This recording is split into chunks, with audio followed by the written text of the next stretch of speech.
ఈరోజు మన కొరకు ఏర్పరచబడిన వాక్యభాగం యెషయా 6వ అధ్యాయం 1 నుంచి 8 వరకు.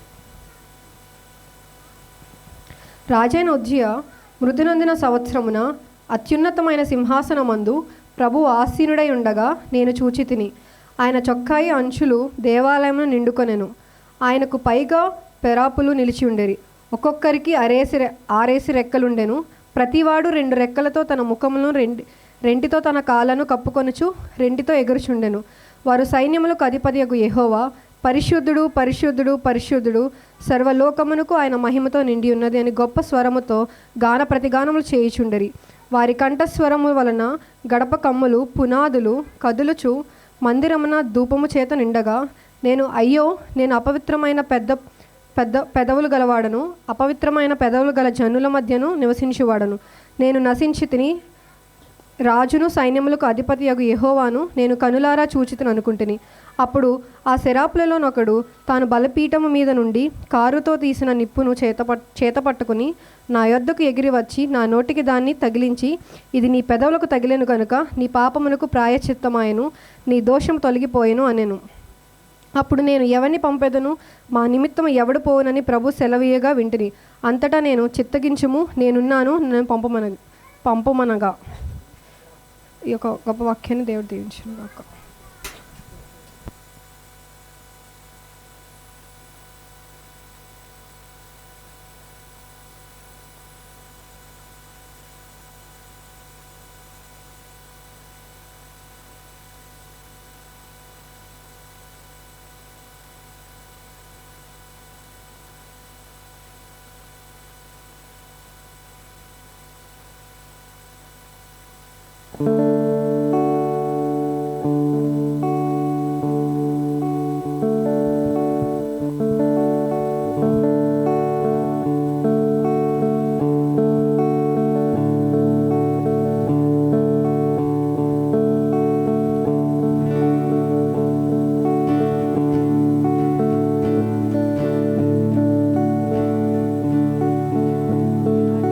వాక్యంలోకి వెళ్ళే ముందు ఈ చిన్ని గానం ఒకటి పాడుకుందాం.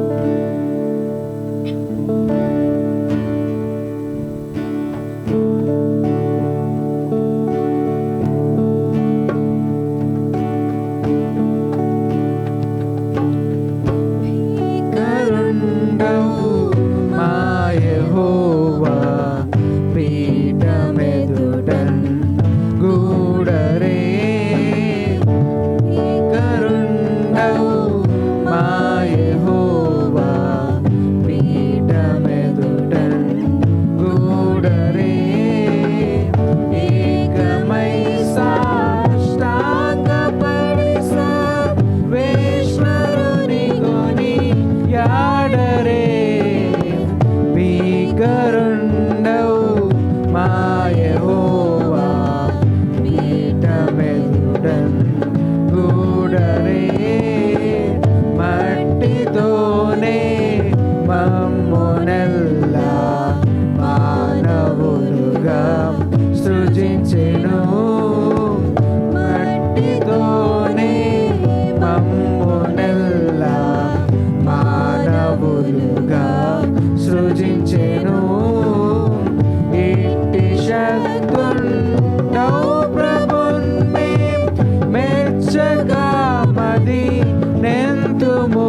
శక్తిని పుట్టికిట్టెన్ శ్రేయదానై నటి దేవుని శక్తిని పట్టుగాలో కస్తులారా ప్రస్తుతింపరే భక్తుని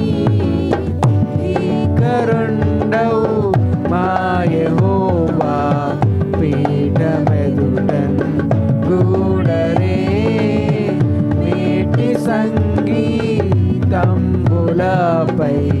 పిండనారవ మెందను నీటి సంగీతంబులపై పిండనారవ మొందును చాటరేవే వేలనోళన్ సన్నుతుల్ ప్రభు వందును భీకరుండవు మా యెహోవా పీఠమెదుటన్ గూడరే మిక్కిలి కష్టంబులతో మిద్దికి పొందను మిక్కిలి కష్టంబులతో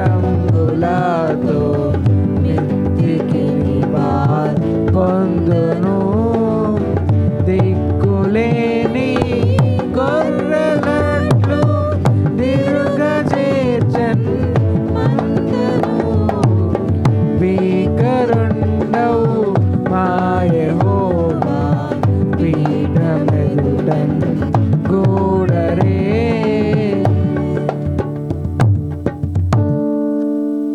సో మంచిది, మీ అందరిని ఇలా కలుసుకోవడానికి దేవుడిచ్చిన కృపను బట్టి దేవునికి వందనాలు తెలియజేస్తా ఉన్నాను.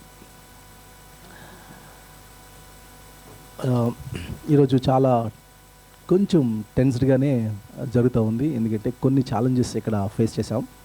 సో నిన్న నైట్ పోలీస్ స్టేషన్కి వెళ్ళడం, ఎందుకంటే ఇక్కడ చర్చ్ ఎందుకు పెట్టారు అని ఒక స్టేట్మెంట్ ఇక్కడ లోకల్ నుంచి కొంత రైజ్ చేశారు. ఆ టైంలో మాకేం చేయాలో తెలియలేదు. వాళ్ళ నుంచి కొన్ని నిబంధనలు మనం ఎంత సౌండ్ ప్రూఫ్ చేసుకున్నా బయటికి ఏం సౌండ్ వెళ్ళదు, అయినప్పటికీ ఇట్లాంటి ఛాలెంజెస్ ఫేస్ చేసాం. సో నిన్న నేను రమేష్ అన్న అలాగే రాజు కలిసి స్టేషన్కి వెళ్ళి కొంచెం చెప్పాం.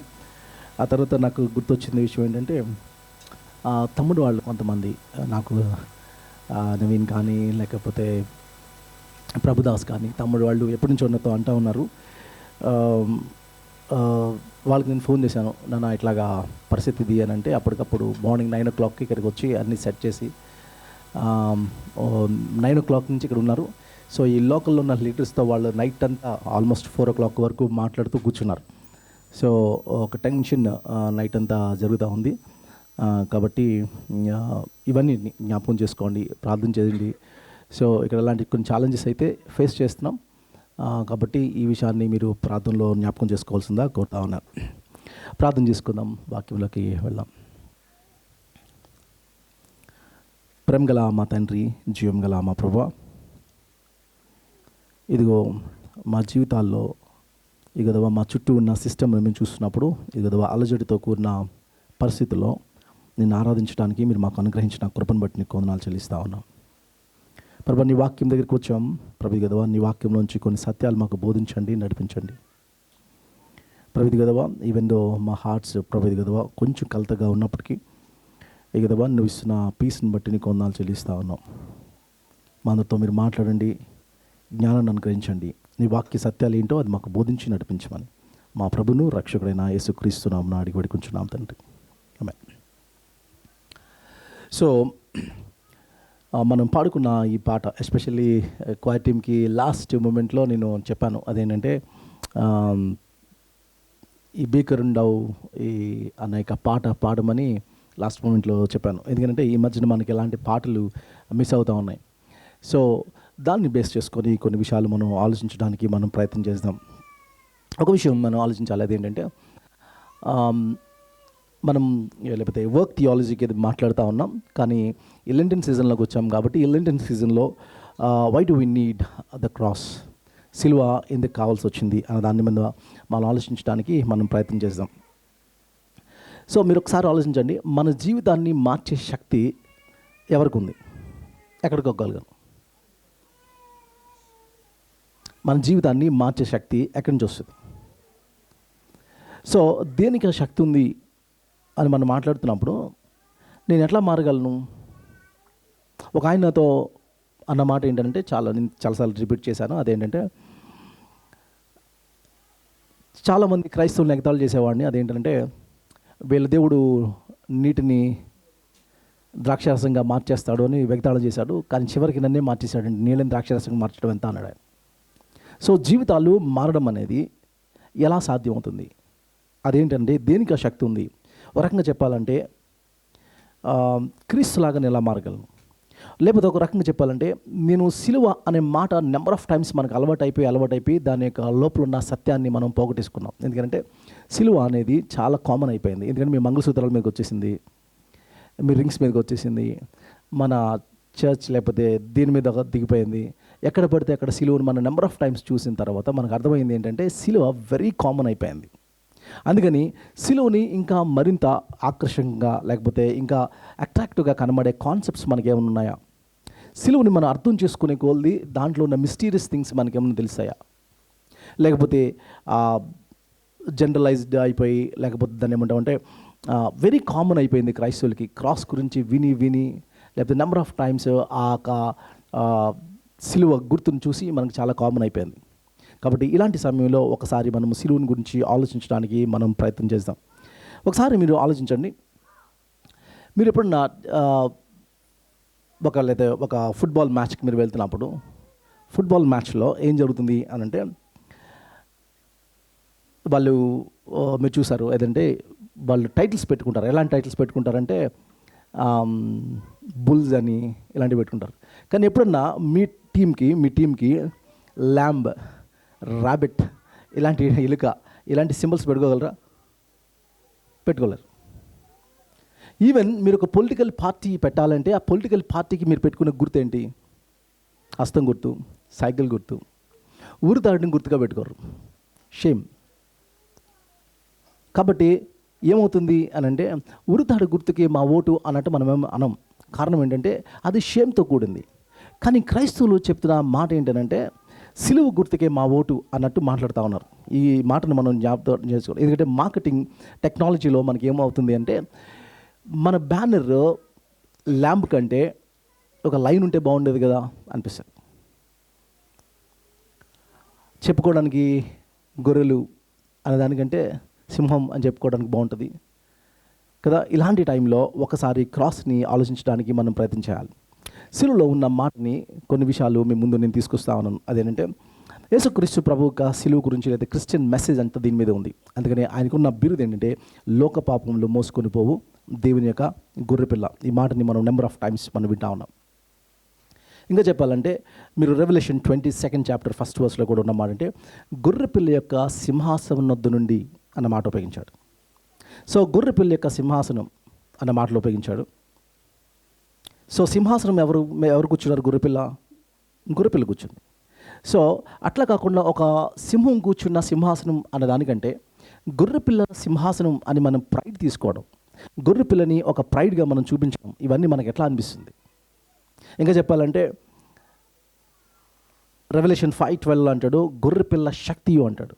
గొర్రెపిల్లకి ఏం శక్తి ఉంది? గొర్రెపిల్లకి ఏమి సింహాసనం ఉంటుంది? ఇవన్నీ మనకి విచిత్రంగా అనిపిస్తూ ఉంటుంది. కాబట్టి ఈ సందర్భంలో మనం ఆలోచించవలసిన కొన్ని విషయాలు ఏంటి అనేది మనం ఒకసారి ఆలోచిద్దాం. యెషయా గ్రంథము 6వ అధ్యాయం నుంచి కొన్ని విషయాలు చూస్తే మనం చాలామంది చాలా ఈజీగా తీసుకున్న కొన్ని కాన్సెప్ట్స్ని మనం ఆలోచించాలి. అదేంటంటే, చాలామంది చెప్పే మాటలు ఏంటి అంటే, దేవుడు అనేవాడు ఈజీగా క్షమించేయాలి. ఇదే కదా ప్రపంచంలో ప్రజలు మాట్లాడుకునేది. నేను తప్పు చేస్తాను, దేవుడు క్షమించాలి. సో దాన్ని క్షమించడానికి దేవుడు సిలువ మీద ఎక్కవలసినంత అవసరం ఏముంది? సో ఇవన్నీ ఇలా మాట్లాడుతున్న వాళ్ళకి అర్థం కాని విషయం ఏంటి అని అంటే, సీరియస్నెస్ అర్థం కాలేదు. అందుకని సిలువ అంటే ఏంటో ఒక్కసారి మనం ఆలోచించడానికి మనం ప్రయత్నం చేద్దాం. మీరు యెషయా గ్రంథము 6వ అధ్యాయానికి మీరు చూసినప్పుడు 1 నుంచి 18 వచనాలు చూస్తే ఇక్కడ ఉన్న కొన్ని విషయాలు మీ ముందు నేను పెట్టాలనుకుంటా ఉన్నాను. యెషయా గ్రంథము 6వ అధ్యాయము 1-8 వచనాలు మనం చూద్దాం. సో ఈ వచనాల్లో ఉన్న సంగతి ఏంటో మనం ఒకసారి ఆలోచించడానికి ప్రయత్నం చేద్దాం. యెషయా గ్రంథము 6వ అధ్యాయము 1-8 వచనం.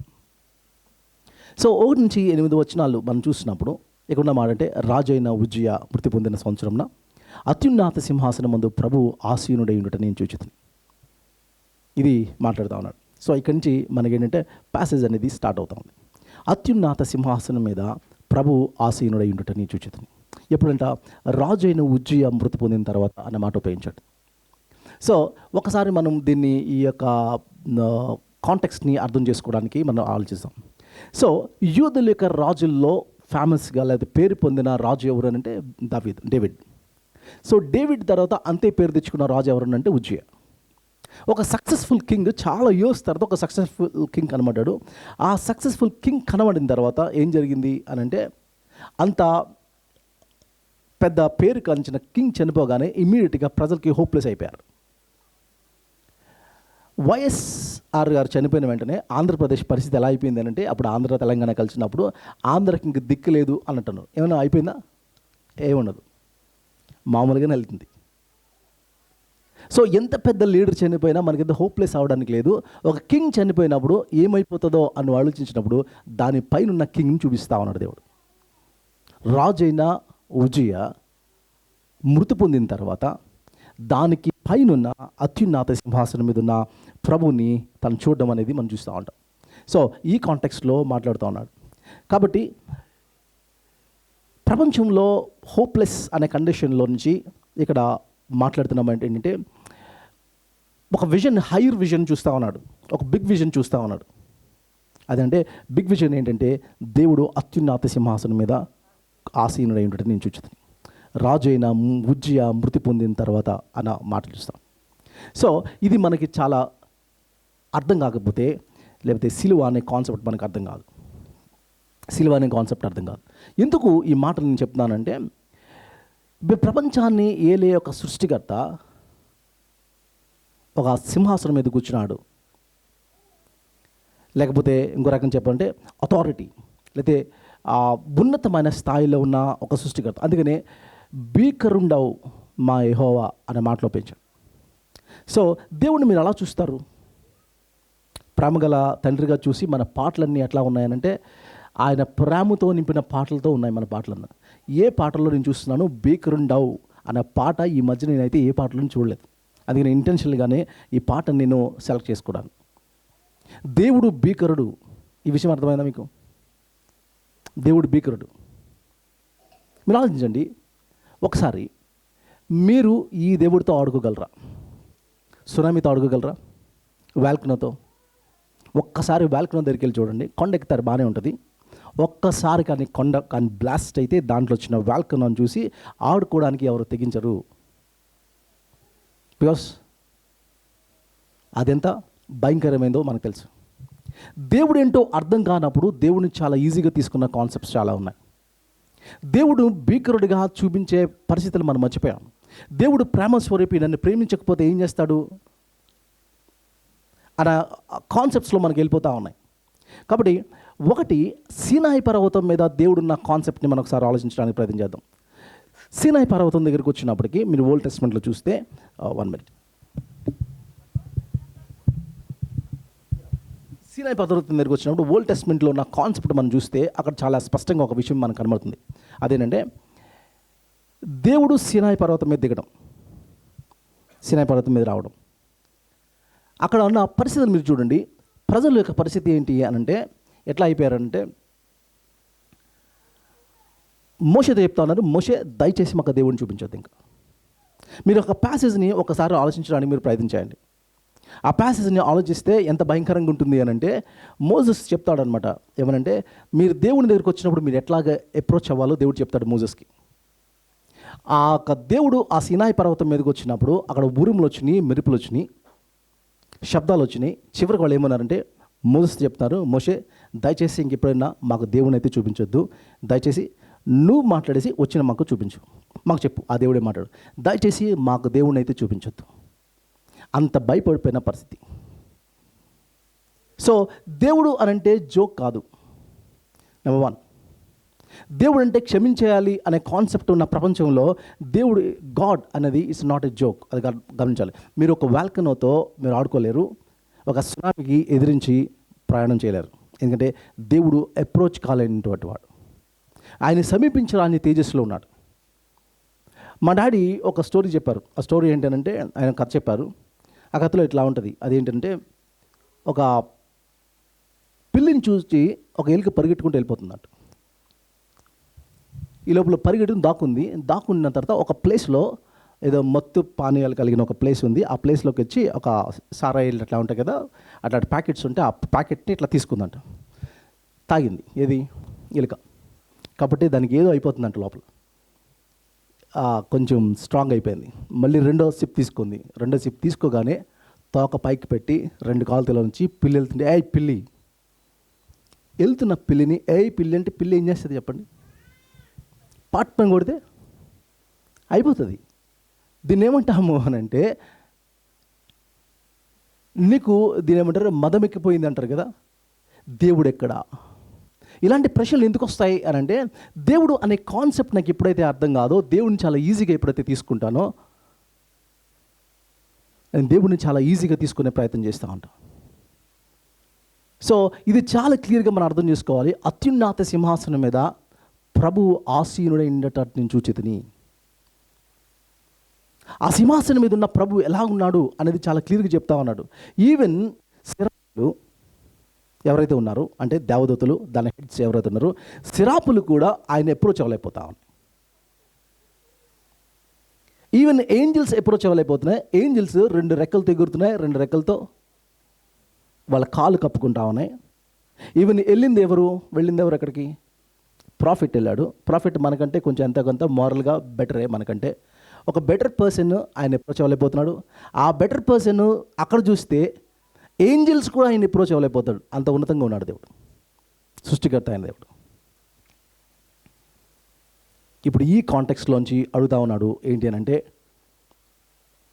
ఇదిగో అత్యున్నత సింహాసనం మీద ప్రభువు ఆసీనుడైనటువంటి నుంచి చూచితిని. ఆసీనుడైనటువంటి నుంచి చూచితిని. ఒకసారి మనం ఆలోచించవలసింది ఏంటంటే, ఒకటి నేను అప్వర్డ్ లుక్ అని అంటాం. అంటే దేవుని వైపు ఏంటో నేను చూస్తేనే నా గురించి నాకు తెలుస్తుంది. తర్వాత డౌన్వర్డ్ లుక్, ఆ తర్వాత అవుట్వర్డ్ లుక్. సిలువ యొక్క షేప్ అదే కనబడుతుంది మనకి. సిలువలో ఉన్న షేప్ ఏంటంటే, ఫస్ట్ నువ్వు దేవుని చూసినప్పుడు, దేవుడు ఎలాంటి పరిస్థితుల్లో నీకు అర్థమైనప్పుడే నువ్వేంటో నీకు అర్థమవుతుంది. ఆ తర్వాత నా నిమిత్తం ఎవరు వస్తారని నేను ఉంటానని బయటకు వెళ్ళడానికి ప్రయత్నం చేస్తాను. ఈ దేవుడు నీకు ఎలాంటి వాడో నీకు అర్థం కానప్పుడు నువ్వేంటో నీకు అర్థం కాదు. నువ్వేంటో నీకు అర్థం అవ్వాలి అంటే మొదట దేవుని వైపు చూస్తేనే నీకు అర్థమవుతుంది. సో ఐజియాలో ఉన్న మాటలు ఇదే మాట్లాడుతూ ఉన్నాడు. యెషయా గ్రంథములో ఉన్న మాటలు 6వ అధ్యాయం అంతా ఇదే మాట్లాడుతూ ఉన్నాడు. సో మోసెస్ చాలాసార్లు దేవుడిని చూచిన ప్రయత్నం, ఈవెన్ దేవుడిని చూచిన తర్వాత మోసెస్కున్న పరిస్థితి ఏమైపోయిందంటే, మోసెస్ కొంతసేపు దేవునితో స్పెండ్ చేసిన తర్వాత బయటకు వస్తే మోసెస్ యొక్క ముఖం చూడలేపారు. ఈవెన్ మోషే ఇంకోసారి అంటాడు ఏంటంటే, దేవా నేను ఒకసారి నీ ముఖాన్ని చూడాలని ఉంది అంటాడు. అంటే దేవుడు ఏమంటాడు, నన్ను ఎప్పుడు వచ్చేవాళ్ళవు, నువ్వు నన్ను ఎప్పుడు వచ్చేవాళ్ళు, అయితే నా చేతి నీకు అడ్డు పెడతాను, నేను నా బ్యాక్ మాత్రం చూస్తా అన్నాడు. అది చూసిన తర్వాత మోసెస్ కళ్ళు కనబడలేదు, ఆ మోసెస్ని చూడలేకపోయారు. అది సమీపించరాని తేజస్సులో ఉన్న దేవుడు. ఆ సమీపించరాని తేజస్సులో ఉన్న దేవుడు నీకు సమీపించేశాడు కదా, అందుకు లోకమైపోయాడు. అందుకని ఏమంటామంటే, God became flesh, the word became flesh అన్నప్పుడు వాక్యము శరీరీతిగా వచ్చిన దేవుడిని నువ్వు అర్థం చేసుకుని ఏమైందంటే, యాక్చువల్గా దేవుని యొక్క ఉన్నతమైన స్థాయిని మనం మర్చిపోయాం. ఈ సంగతి మనం గమనించాలి. అందుకని రెవల్యూషన్లో ప్రకటన గ్రంథం 4వ అధ్యాయం 1-2 వచనాలు ఈ మాట చాలా స్పష్టంగా ఉంది. అదేంటే ఇట్లా చెప్తున్నాడు చూడండి. ఏమన్నాడంటే, రెవల్యూషన్ 4th chapter 1-2, ఈ సంగతులు జరిగిన తర్వాత నేను చూడగా, అదిగో పరలోకమందు ఒక తలుపు తెరవబడి ఉండిను, మరియు నేను మొదట వినిన స్వరము బోరధ్వని వలె నాతో మాట్లాడగా వింటిని. ఆ మాట్లాడిన వాడు, ఇక్కడికి రమ్ము, ఇక మీదట జరగవలసిన వాటిని కనుపరచెదను. వెంటనే నేను ఆత్మవశున్నై, ఇదిగో అదిగో పరలోకమందు ఒక సింహాసనం ఉండెను, వేయబడి ఉండెను. ఆ సింహాసనం ముందు ఒకడు ఆసీనుడై ఉండేది చూసింది. ఒక సింహాసనం ఉంది, ఓపెన్ చేయగానే ఆ సింహాసనం మీద ఒక ఆయన కూర్చున్నాడు. ఎవరు కూర్చున్నారు ఆ సింహాసనం మీద అని అంటే సింహాసనం ముందు ఒక ఆయన కూర్చున్నాడు. ఈ విషయం చాలా స్పష్టంగా మాట్లాడింది. సో ఈ ప్రపంచాన్ని ఏలుతున్నవాడు, ఈ యొక్క ప్రపంచాన్ని రూల్ చేస్తున్న ఆయన సింహాసనం మీద కూర్చున్నాడు అనే సంగతి మనం గమనించాలి. So he ones everything. ప్రపంచంలో ఉన్న ప్రతి సృష్టి ఆయనదే, సమస్తం. చివరికి మన మోదీ గవర్నమెంట్ కూడా ఆయనదే. ఎందుకంటే నెబుకద్నెజర్కి ఆయన పెట్టిన మాట, ఇతను నా సేవకుడు అన్నాడు నెబుకద్నెజర్ని. మీరు దానియేలు గ్రంథం స్టార్టింగ్లో అంటాడు, దేవుడు తన ప్రజలను నెబుకద్నెజర్కి అప్పచెప్పాడట.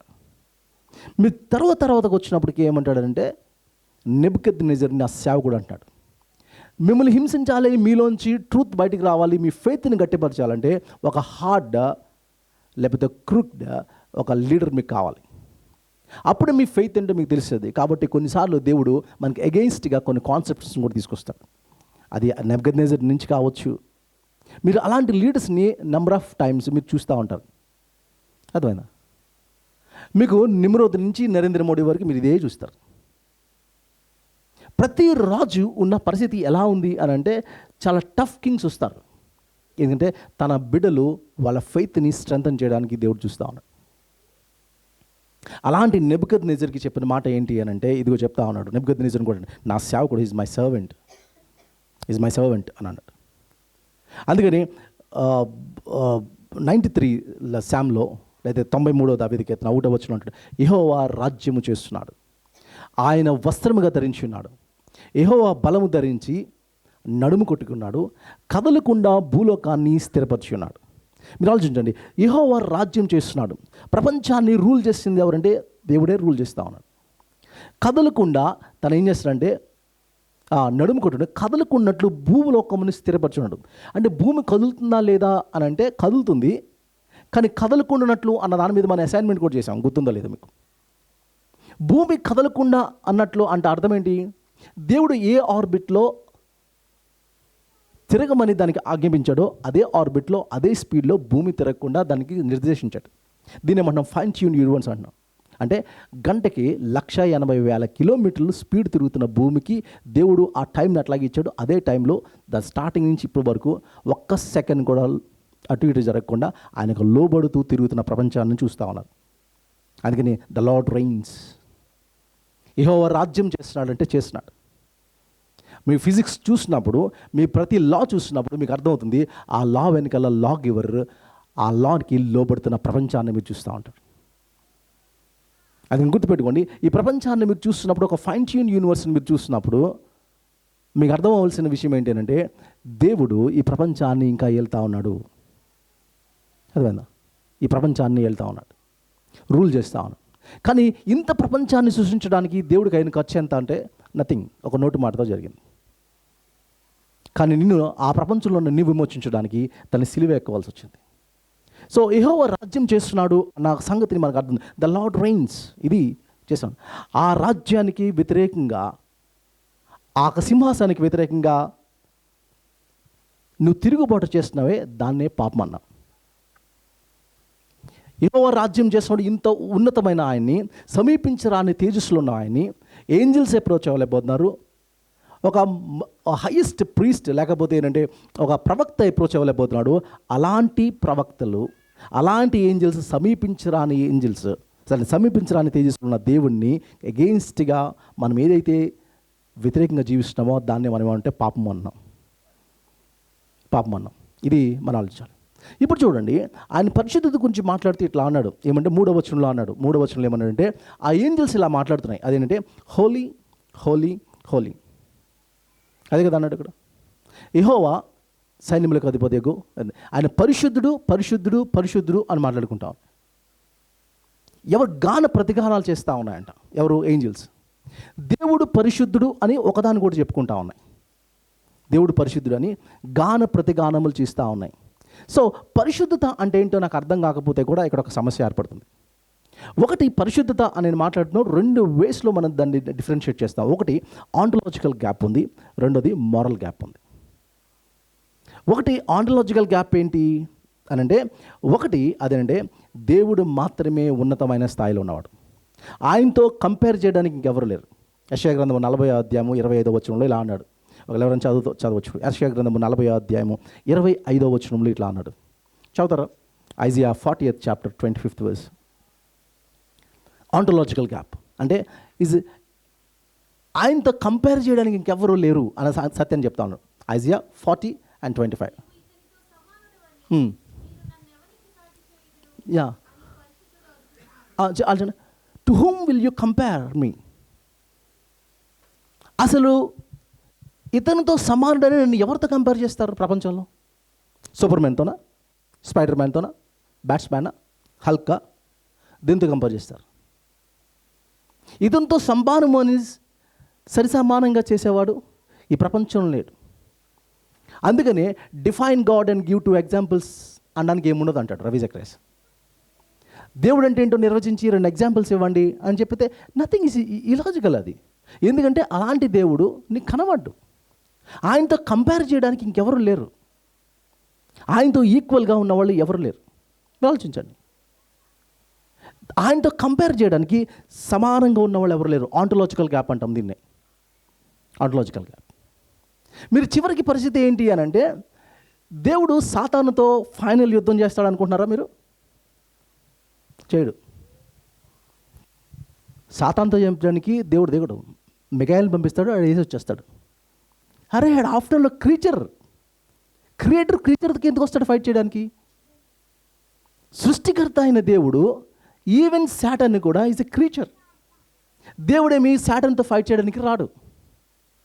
నాతో సమానమైన వాడు ఎవడు? అసలు ఆ స్థాయి ఎవరికి ఉంది? ఆలోచించండి. సో ఆంటోలాజికల్ గ్యాప్ ఏం మాట్లాడుతున్నాము అని అంటే, దేవుడు చాలా ఉన్నతమైన వాడు. ఆయనతో కంపేర్ చేయడానికి ఇంకేమీ లేదు ఈ ప్రపంచంలో. ఇంత ఉన్నతుడు దేవుడు. ఆయనతో పోల్చదగిన వాడు ఎవరు లేరు, సరి సమానమైన వాడు లేరు. ఈ స్టేట్మెంట్ చాలా క్లియర్గా అర్థం చేస్తుంది. సో దేవుడు పరిశుద్ధుడు అంటే నెంబర్ 1 మనం గుర్తుపెట్టుకోవాల్సిందంటే మీరు కంపేర్ చేయడానికి ఇంకేమీ లేదు అని. అంటే మీరేమంటారు అని అంటే, నేను లాస్ట్ టైం చిన్నపిల్లలకి టీన్స్కి నేను చెప్పింది అదేంటంటే, కొన్ని వస్తువులు ఇచ్చి చెప్పాను, ఒక ఆర్డర్లో పెట్టండి అంటే నా చెల్లి పిల్లలకి చెప్తే వాళ్ళకి ఏం చెప్పారు అంటే, ప్లాంట్స్ పెట్టాను, తర్వాత రాక్ పెట్టాను, యానిమల్, తర్వాత పీపుల్, గాడ్, ఇలా పెడితే వాళ్ళు ఏ ఆర్డర్లో పెట్టారంటే ఫస్ట్ రాక్ పెట్టారు, తర్వాత ప్లాంట్ పెట్టారు, తర్వాత యానిమల్ పెట్టారు, తర్వాత హ్యూమన్ పెట్టారు, తర్వాత గాడ్ పెట్టారు. సో వాళ్ళు ఏం చేస్తారంటే సూపర్లేటివ్ డిగ్రీలో దాన్ని ఒక్కొక్కటి దాన్ని స్టెప్ చేసుకుని వస్తారు. మీరు ఒక రాక్ కంటే ప్లాంట్ గొప్పది, దానికంటే ఏది గొప్పది?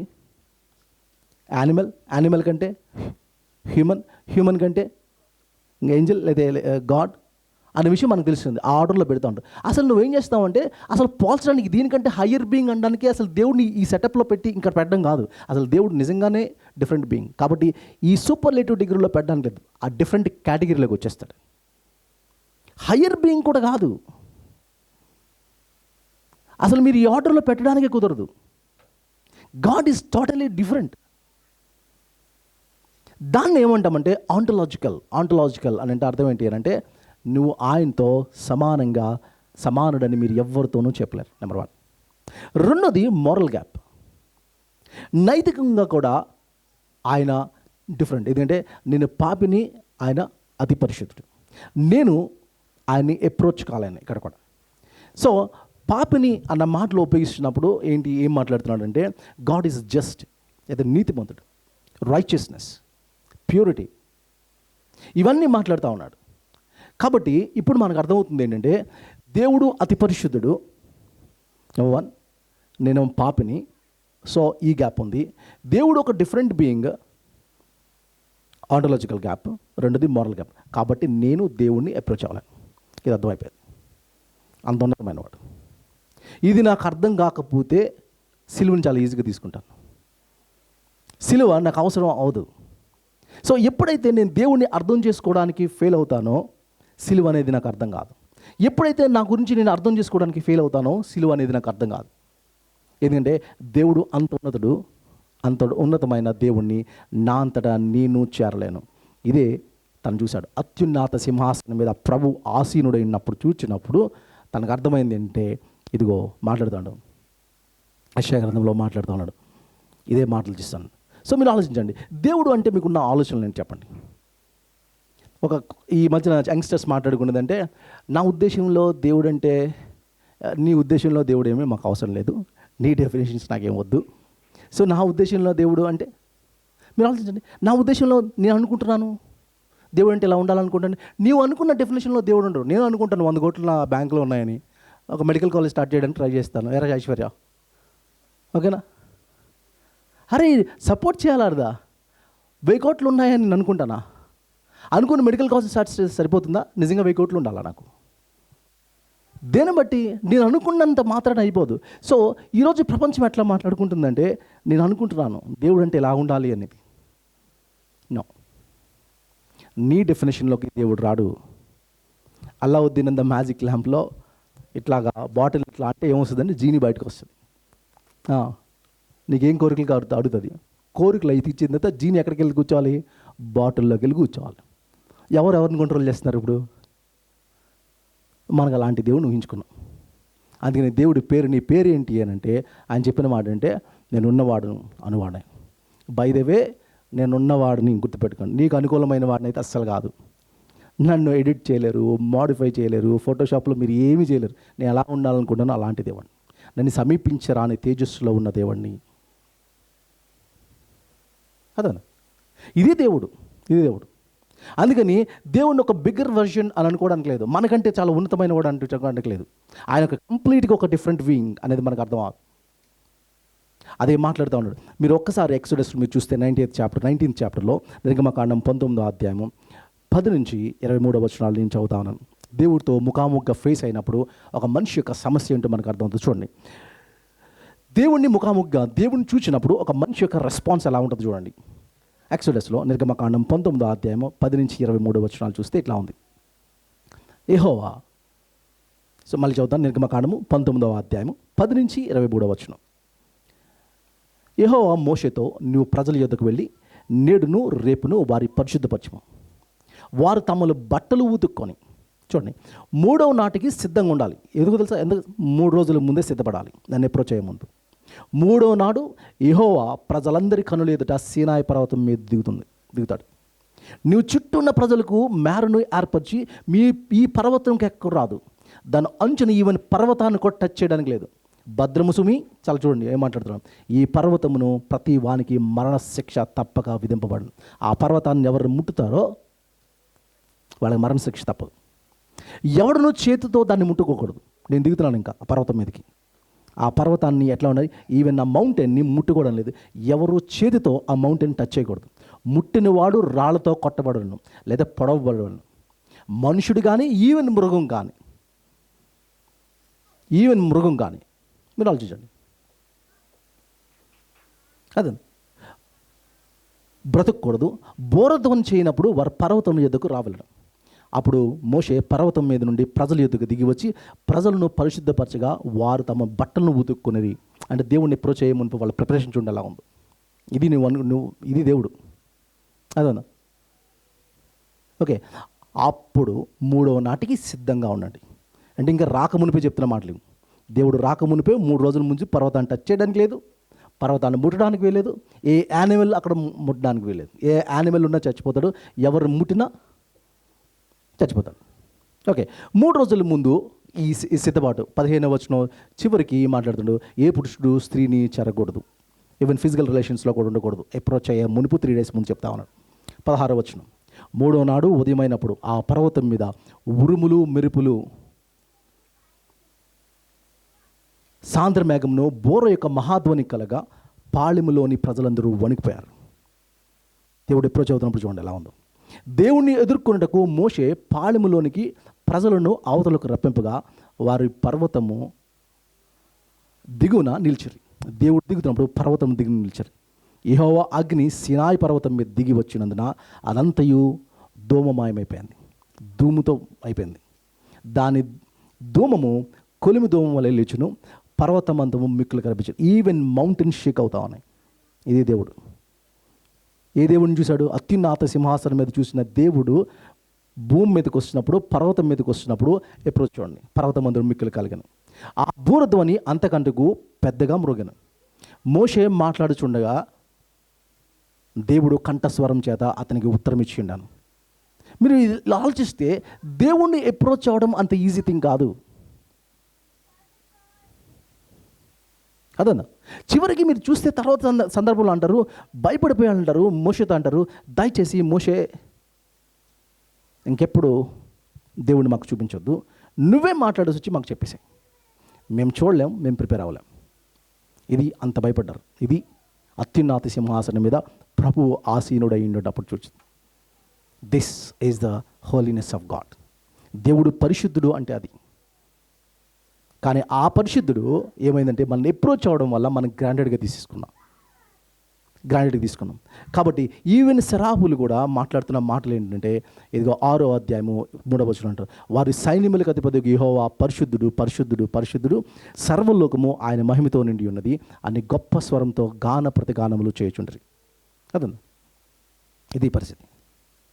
కాబట్టి మనం ఆలోచించవలసిన విషయాలు ఏంటంటే, ఈవెన్ రోమపత్రిక 1వ అధ్యాయం 20వ వచనం ఉన్నమాట, ఆయన నిత్యశక్తి దేవత్వమును జగతుత్పత్తి మొదలుకొని సృష్టింపబడిన ప్రతి వస్తువుని ఆలోచించబడింది కాబట్టి వారు నిరతులైనది. కాబట్టి ఏమంటే ఆయన లక్షణాలు ఈవెన్ సృష్టిలో ఆయన నిత్యశక్తి కూడా మీరు చూడవచ్చు.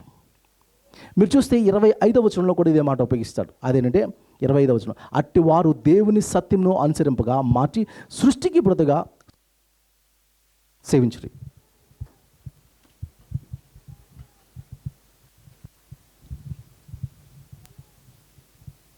సో ఏం మాట్లాడుతాడు ఇక్కడ?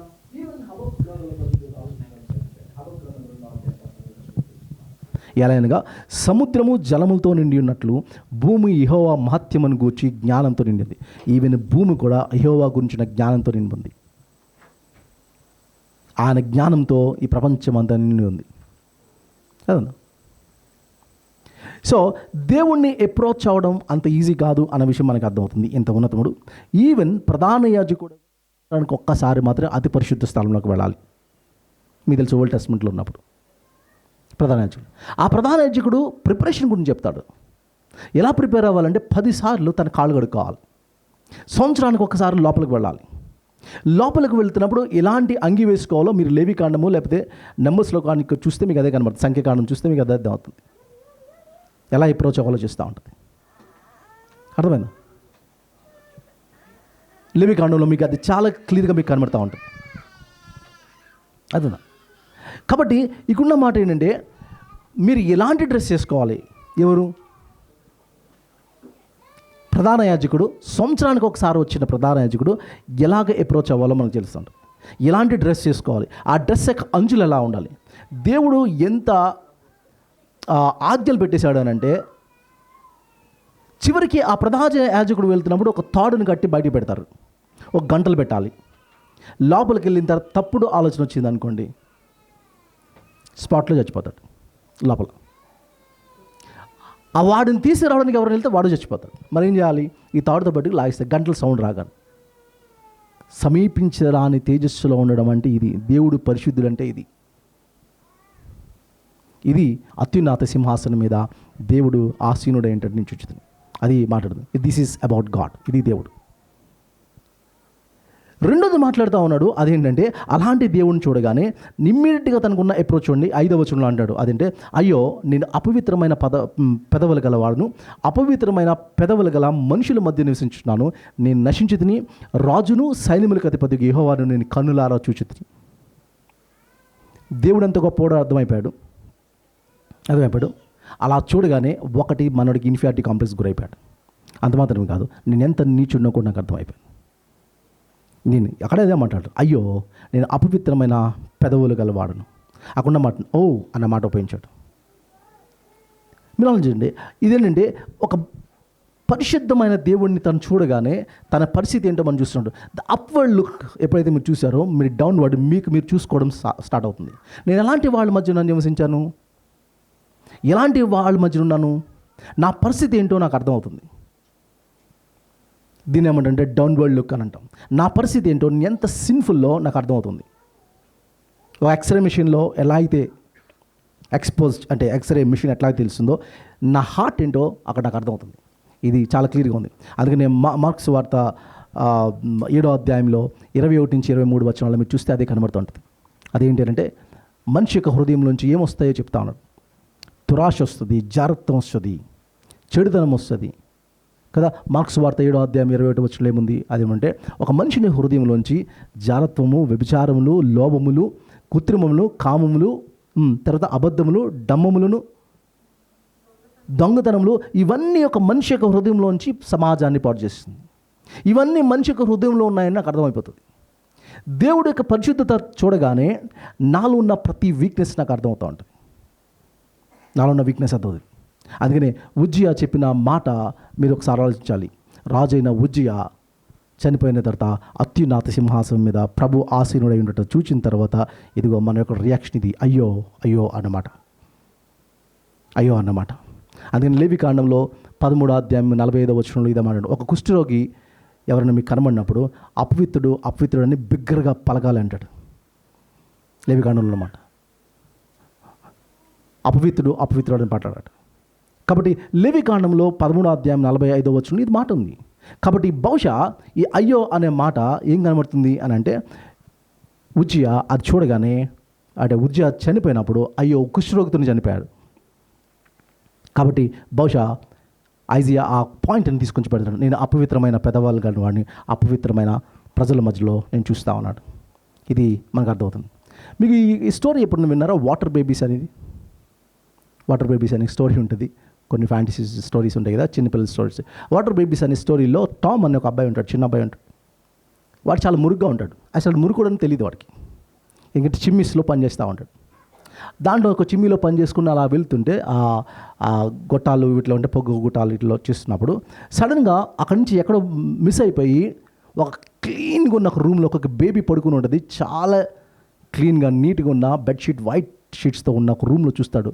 అప్పుడు మనోడికి అర్థమవుతుంది, నేను ఎంత మురుగ్గా ఉన్నానో అర్థమవుతుంది, నేను మురుకోండి అని అర్థమవుతుంది. అప్పుడు వరకు ఇదే జీవితం అనుకుంటాడు. అలాంటిది చూసిన తర్వాత బయటకు వచ్చినప్పుడు అర్థం కదా, ఐఎమ్ అన్క్లీన్ అంటాడు.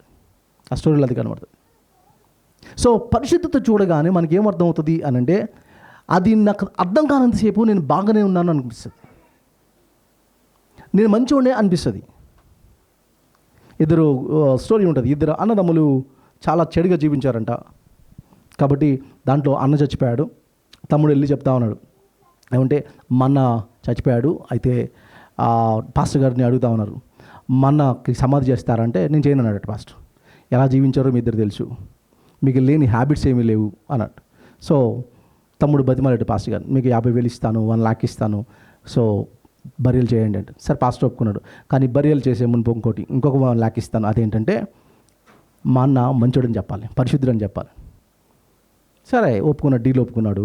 ఆ సమాధి పెట్టిలో ఆ వ్యక్తి ఉన్నాడు. పాస్టర్ గారి నుంచి నేను చెప్తా ఉన్నాడు, this fellow is a dirty rogue, idiot, stupid, but when comparing to his brother he's Saint అన్నాడు. కాబట్టి హూ ఆర్ యూ? మీరెవరు? ఇంకొకరితో కంపేర్ చేస్తే యు ఆర్ సంథింగ్ కదా, ఇంకొకరితో కంపేర్ చేస్తే. సో ఇంకొకరితో కంపేర్ చేసి నువ్వేమంటున్నావు అని అంటే, నేనేమంటానంటే నేను మంచివాడినే. ఎవరితో పోల్చుకొని? నేను పాస్ మార్క్ ఏంటి ఎవరితో పోల్చుకుని 34 మార్కులతో పోల్చుకున్నా నేను బెటర్ అంటాం. అదేనా? మీరు ఆలోచించండి. సో మీరు ఆలోచించండి. దేవుడు చెప్తున్న మాట్లాడండి, ఇదిగో రైచియస్నెస్. ఈ మాటలు మనం ఆలోచించాలి. So who are you when you comparing? లేదా మిమ్మల్ని ఇంకోళ్ళతో కంపేర్ చేస్తే మీరేంటో మీకు అర్థమవుతుంది. సో ఇది చాలా స్పష్టంగా మాట్లాడుతుంది. అందుకని ఇదిగో ఏమంటాడంటే యెషయా గ్రంథం 2వ అధ్యాయము 19వ వచనం ఏమంటే, యెహోవా భూమిని గజగణ వణికించి లేచినప్పుడు ఆయన భీకర సన్నిధి నుండి, ఆయన ప్రభావం మహాత్మ నుంచి మనుషుల కొండల గృహంలోంచి దురును నేల బొరియలో దూరుదురు అన్న మాట ఉపయోగిస్తా ఉన్నాడు. అదే కదా, ఇది పరిస్థితి. ఎనీ ప్రాబ్లమా? యా. కాబట్టి ఇదిగో దేవుడు చెప్తున్న మాట ఏంటంటే, ఆయన ఎంత పరిశుద్ధుడో మనకి అర్థమవుతా ఉంది, అంత పరిశుద్ధుడు అర్థమవుతుంది. సో ఎనీథింగ్, ఎనీ డిస్టర్బెన్స్ ఉందా మాకు? ఏం లేదా?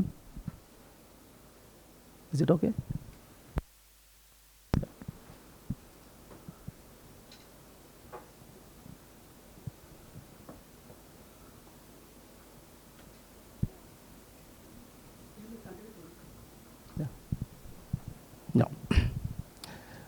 సో చాలా డిస్టర్బెన్స్లోనే చర్చ్ నడుస్తుంది. And pray for this. ఎందుకంటే మన అనుకున్న తమ్ముడు వాళ్ళు కొంతమంది వచ్చి సపోర్ట్ చేస్తూ ఉన్నారు. అండ్ మేబీ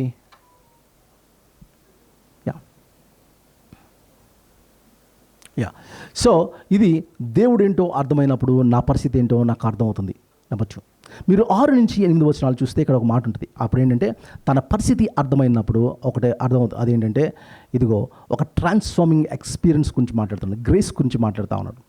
నేను ఆయన్ని అప్రోచ్ అవ్వలేను అన్న విషయం అర్థమవ్వగానే ఇట్లా అన్నాడు. అదేంటే అప్పుడు ఆ శరాపుల్లో ఒకడు తన బలిపీఠం నుంచి కారుతో తీసిన నిప్పును చేత పట్టుకొని నా ఎదుట ఎగిరి వచ్చి నా నోటికి దాన్ని తగిలించి ఈ నీ పెదవులకు తగలవలను కనుక నీ పాపమునకు ప్రాయశ్చిత్తమయ్యను, నీ దోషములు తొలగిపోయానని చెప్పాను. కాల్చు. సో దేవుడు యొక్క పరిశుద్ధత నాకు అర్థమైంది.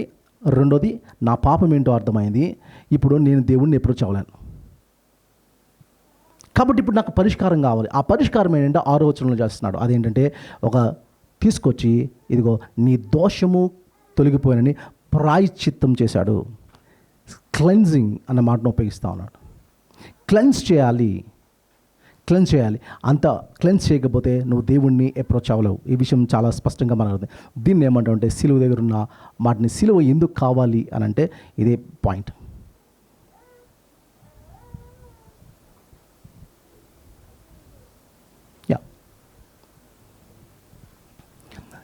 సిలువ ఎందుకు కావాలంటే ఇదే పాయింట్.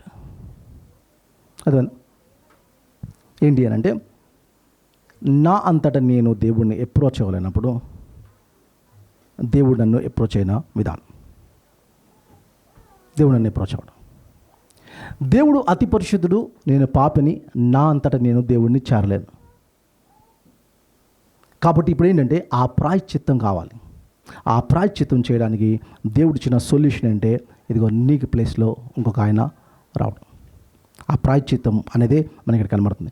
యెషయా గ్రంథము 6వ అధ్యాయంలో ఉన్న విషయాలు ఇవే మాట్లాడుతూ ఉంది. ఇది చాలా స్పష్టంగా మాట్లాడుతుంది. నా అంతటా నేను దేవుడిని రీచ్ అవ్వలేను. అది దేవుడే దానికి పరిష్కారంగా ఇస్తా ఉన్నాడు. కాబట్టి సిలువ అనేది ఎందుకు పెద్ద ఛాలెంజ్ అంటే ఇది అర్థం కాని వాళ్ళకి అది వెర్రితనంగానే అనిపిస్తుంది. సిలువను గుర్చిన వార్త, సిలువను గుర్చిన వార్త అర్థం కాని వానికి దేవుని యొక్క అర్థం కాని వానికి ఏముంటుంది, అది వెర్రితనంగా ఉంది. అర్థమయ్యే మనకి దేవుని యొక్క శక్తి అంటా ఉన్నాడు.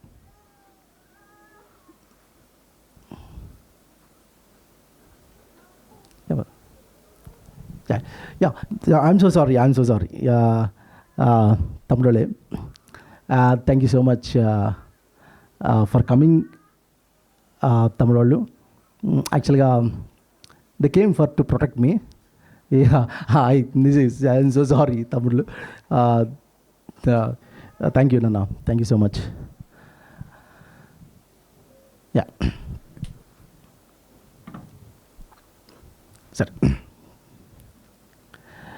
కాబట్టి సిలువ అనే కాన్సెప్ట్ని మనం ఎలా అర్థం చేసుకుంటున్నాం అనంటే, ఎందుకు సిలువ కావాలి అనంటే, ఒకటి నాకు దేవుడు ఏంటో అర్థం అవ్వాలి. నెంబర్ 1, దేవుడు అర్థం కాకపోతే నేను చాలా మంచివాళ్ళగానే నాకు రక్షణ అవసరం లేదన్నట్టు బ్రతుకుతాను.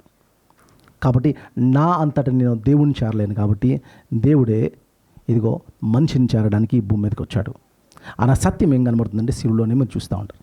సో యెషయా గ్రంథము 6వ అధ్యాయం చాలా క్లియర్గా మాట్లాడుతున్న కొన్ని సత్యాలు ఏంటంటే, ఇదిగో అత్యున్నత సింహాసనం మీద ప్రభు ఆసీనుడై ఉండుట నేను చూచితిని. ఆయన ఎలాంటి వాడో, ఎలాంటి అప్రోచ్ కానీ ఉన్నతమైన స్థితిలో ఉన్నాడు అనే విషయం చాలా స్పష్టంగా మనకి అర్థమవుతుంది. యెషయా గ్రంథం అదే మాట్లాడుతుంది. అదే. సో నిన్న మాట్లాడుకున్న విషయాలు కూడా మనం ఒకసారి మీ ముందుకు నేను తీసుకొస్తాను. నిన్న మాట్లాడుకున్న విషయం కూడా అదేంటంటే, ఇదిగో యెషయా గ్రంథము 53వ అధ్యాయంలో కూడా ఇదే మాట్లాడుతాను. 53వ అధ్యాయం చూస్తే, ఇదిగో మేము తెలియజేసిన సమాచారం ఎవరు నమ్ముతారు? ఈ ప్రపంచాన్ని పరిష్కారం చేయడానికి ఒక హీరో వస్తున్నాడు. ఈ పాపానికి హీరో, ఫుల్ స్టాప్ పెట్టడానికి హీరో వస్తున్నాడు. ఆయన వచ్చిన విధానం చెప్తే ఎవరు నమ్ముతారు? ఎవరు నమ్మరు. ఆయన వచ్చే విధానం ఎలా ఉంటుంది అని అంటే, ఇప్పుడు జెన్సిస్లో మీరు చూస్తే ఇది మాట నేను చెప్పి క్లోజ్ చేస్తాను. అదేంటంటే, ఆదికాండం 3వ అధ్యాయంలో ఉన్న మాట ఏంటంటే, ఇదిగో నువ్వు పాపం చేసావు కాబట్టి పాపం వల్ల ఏం జరిగింది అని అంటే ఒక సొల్యూషన్ ఇస్తున్నాడు. ఒక సొల్యూషన్ ఏంటి? నీ సంతానానికి, స్త్రీ సంతానానికి విరోధం తీసుకొస్తాను, ఎనిమిటిని తీసుకొస్తాను. కాబట్టి మీ ఇద్దరి మధ్యన క్లాష్ తీసుకొస్తాను. అదే ఆ క్లాష్కి సొల్యూషన్ ఎవరు అని అంటే 3వ అధ్యాయం 15వ వచనంలో, ఇదిగో నీ సంతానంలోంచి, స్త్రీ సంతానం నుంచి ఒక హీరో వస్తాడు, ఒక ఛాంపియన్ వచ్చి దీనికి ఫుల్ స్టాప్ పెడతాడు. కాబట్టి ఈ ప్రపంచాన్ని పరిష్కారం చేయడానికి వచ్చే రాజు ఎలా ఉంటాడు అంటే యెషయా గ్రంథము 53వ అధ్యాయంలో చెప్తా ఉన్నాడు. వచ్చిన రాజు ఎలా ఉంటాడు, ఆయన వచ్చిన విజన్ ఎలా ఉంటుంది, ఆయన డీల్ చేసే విధానం ఎలా ఉంటుంది అని అంటే యెషయా గ్రంథం 53వ అధ్యాయం ఉంటుంది. మేము తెలియజేసిన సమాచారం ఎవరు నమ్ముతారు? ఎలా ఉంటాడు? ఓ సూపర్ మ్యాన్లా ఉంటాడంటే కాదట. స్పైడర్ మ్యాన్లా ఉంటాడా? కాదు. హల్క్లా ఉంటాడా? కాదు. మరి ఎట్లా ఉంటాడు? చూడనల్లని వాడుగా ఉంటాడు కదా, చూడనల్లని వాడుగా ఉంటాడు. ఆయన ఎందు సొగసైనను స్వరూపమైన ఉండదు. ఒకసారి చూస్తే మళ్ళీ మళ్ళీ చూడాలనిపించే ఫేస్ కాదు అది. ఆయన ఎందు అందమేమీ లేదు. అలాంటి వాడు ఆ విధానంలో సొల్యూషన్ ఇవ్వడానికి వస్తున్నాడు. ఆయన ఇస్తాడు సొల్యూషన్ ప్రపంచానికి. సో ఇంకా ముందుకు వెళ్తే అన్నాడు, ఆయన ఎందు మనము ఎన్నిక చేయకపోతామే. ఎందుకు ఎన్నిక చేయకపోతామే? మీరు అనుకున్న విధానంలో ఆయన ఏమీ పరిష్కారం చేయడానికి రావట్లేదు. అదే. సో దేవుడు ఈ ప్రపంచాన్ని హీల్ చేయడానికి, దేవుడు ఈ భూమి మీదకి వస్తున్న ఒక ఛాంపియన్ ఎలా డీల్ చేస్తున్నాడో యెషయా గ్రంథము 53వ అధ్యాయం రాస్తా ఉన్నాడు. అదే మాట్లాడదు. ఈ ప్రపంచానికి వస్తున్న ఒక ఛాంపియన్, ఈ ప్రపంచాన్ని హీల్ చేయడానికి వచ్చిన ఛాంపియన్ ఎలా వస్తాడు అని అంటే, ఇదిగో ఆయన ఇచ్చిన సొల్యూషన్ ఏది. ఆయన యందు సొగసైన స్వరూపమైన లేదు. ఆయన యందు ఏమీ లేదు. అందుకని మీరు ఎన్నిక చేయకపోతారు. మీకు ఒక సూపర్ మ్యాన్ లాగా వస్తే మీరు ఎన్నిక చేసేవారేమో, కానీ అట్లా రాడు. ఆయన పశువుల పాకలో దిగాడు, మీరు ఎన్నిక చేయలేదు. సొంత ఇంటి ఫ్యామిలీ ఆయన తిరస్కరించారు. ఆయన తిరస్కరించేవాడు అవుతాడు. ఆయన పిచ్చోడు అన్నాడు. ఇలాంటి వాడు ప్రపంచానికి సొల్యూషన్ ఇవ్వడానికి వస్తాడు. ఇంకా చెప్పాలంటే, మీరు ఆరాధిస్తున్న మీ ప్రభు మీకులాగా పాష్గా అయితే లేడు. మీరు ఆరాధిస్తున్న ప్రభు రాజ్ ప్రకాష్ పాల్ లాగా హ్యాండ్సమ్గా అయితే లేడు. మహేష్ బాబు లాగా లేడు. గాయాలతో, ఎండకి ఎండిపోయిన చర్మంతో ఇలాంటి వాడు నీ పరిష్కారం ఇచ్చాడు. సో ఇలాంటి వాడు నువ్వు రక్షకుడు అంగీకరించగలవా? అది నీ కష్టం. అందుకని మేము చెప్పిన సమాచారం ఎవరు నమ్ముతాడు? ఎవరు నమ్ముతారు? ఎవరు నమ్మరు. పైగా ఆయన పొందిన గాయముల చేత మీకు స్వస్థత పొందుతుంది. ఆయన బాధింపబడతాడు, హింసింపబడతాడు, తృణీకరింపబడినవుతాడు కదా. ఇలాంటిగా కానీ ఆయన పొందిన దెబ్బల చేత మీకు స్వస్థత వస్తుంది. ఆయన ఇచ్చే పరిష్కారము ఎట్లా ఉంటుంది? ఆయనే ఈ ప్రపంచానికి సొల్యూషన్ ఇవ్వడానికి చూస్తూ ఉన్నాడు. ఇది బైబిల్ మాట్లాడుతున్న విషయాలు. కాబట్టి ఒకసారి మీరు ఇంటికి వెళ్ళిన తర్వాత యెషయా గ్రంథము 52, 53 అధ్యాయాలు కూడా మీరు చదవండి. సో ఐజియా 6th చాప్టర్, అలాగే ఐజియా 52 and 53 చూస్తే మీకేం కనబడుతుంది అని అంటే, ఇదిగో దేవుడు ఈ ప్రపంచాన్ని హీల్ చేయడానికి ఎలాంటి వస్తున్నాడో ఐజియా చాప్టర్ అంతా మీకు అదే కనబడుతూ ఉంటుంది. కాబట్టి ఈ విషయాల్లో మీరు ఇంటికి వెళ్ళిన తర్వాత ధ్యానించవలసిందిగా నేను కోరుతా ఉన్నాను. అలా ఉండాలా నా దేవుడు వాక్యాన్ని దీవించును గాక. ఆమేన్. చిన్న ప్రార్థన చేసుకుందాం. పరిశుద్ధుడా, ప్రేమగల మా తండ్రి, జీవం గల మా ప్రభువా,